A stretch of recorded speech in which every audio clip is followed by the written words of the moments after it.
Бүгүн Ош шаарында Россия менен бирге болсок жеңилбейбиз деп аталган колдоо митинги болуп өттү. Бул тууралуу акцияга катышкан жергиликтүү тургундар билдирди. Алардын айтымында иш-чарага артында эч кандай саясий күч турбаган жөнөкөй эл чыккан. Чогулгандар Кыргызстан менен Россиянын ортосундагы ынак мамиле, акыркы убакта көбөйүп кеткен тышкы чагымчылык тууралуу айтышты. Акцияга чыккандардын арасында кыргыздар да, орустар да болду. Жалпы жонунан 300дөй киши чогулду. Алар өз сөзүндө негизинен Россия Кыргызстандын жакын досу жана башкы өнөктөшү экенин айтып жатышты, деди уюштуруучулар. Тургундар ушул тапта Россияда 100 миңдеген кыргызстандык иштеп, алар бул жакта калган үй бүлөсүн, жакындарын багып жатканына да токтолушкан. Аны менен бирге дүрбөлөң түшпөөгө чакырышканы белгиленди. Мындан тышкары бейөкмөт уюмдардын иши тууралуу да маселе көтөрүлүп, аларга коомчулукту эки жаатка бөлүп жатат деген кине коюлду.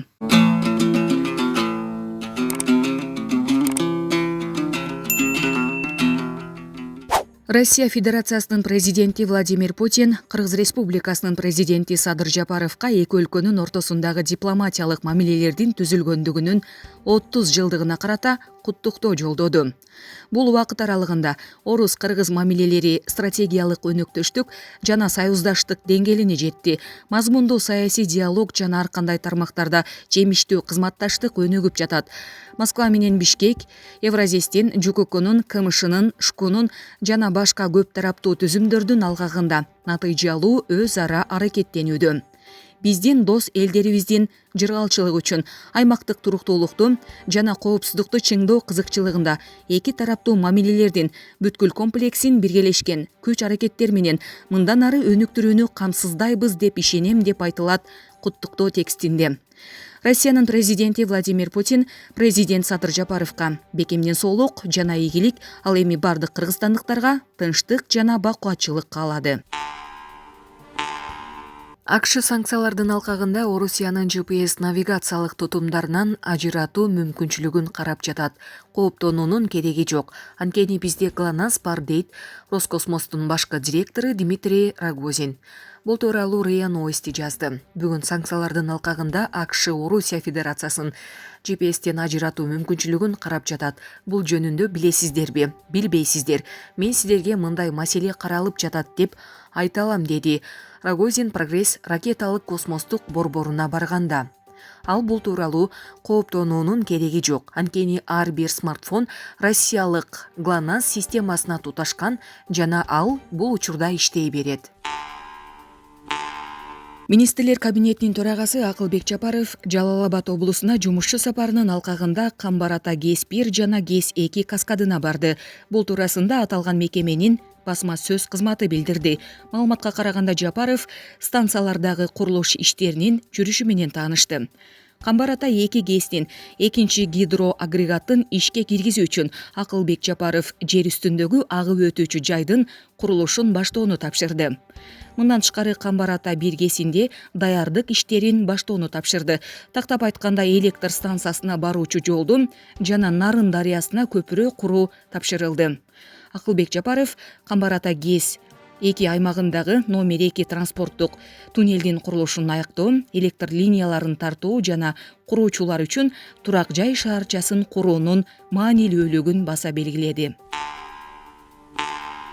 Бажы кызматынын мурдагы башчысы Адилет Кубанычбеков 51 миллион сом зыянды кайтарып, үй камагына чыкты. Бажы кызматынын мурдагы төрагасы Адилет Кубанычбековго карата козголгон кылмыш ишиндеги тергөөнүн жүрүшүндө ал тарабынан товарларды импорттоого катышкан жеке компаниялардын кызыкчылыктарын лоббилөө максатында алар үчүн жеңилдетилген шарттарды түзүп, бажылык тариздөө мыйзамды одоно бузуу менен акча каражатын пара катары системалуу түрдө алып туруу үчүн бажы администрациясынан товарларды көмүскө түрдө көзөмөлдөө схемаларын колдонгон фактылар аныкталды. Мындан тышкары Адилет Кубанычбеков жеке баюу максатында мамлекеттин кызыкчылыгына карабай, туунду компаниялар тарабынан тышкы экономикалык иштин субъекттери үчүн бажы кызмат көрсөтүүлөрүнүн баасын негизсиз ашыра көтөргөн. Тергөөнүн жүрүшүндө Адилет Кубанычбеков мамлекетке келтирген 51 миллион 220 миң сом зыянды кайтарды. Ошондой эле кызматтык абалынан кыянаттык менен пайдалануу боюнча аныкталган фактыларды мойнуна алды. Ага байланыштуу анын башкаруу чарасы үй камагына өзгөртүлдү. Ушул жылдын январь айында Адилет Кубанычбеков бажы кызматынын төрагасы болуп турганда УКМК тарабынан коррупцияга шектелип кармалган.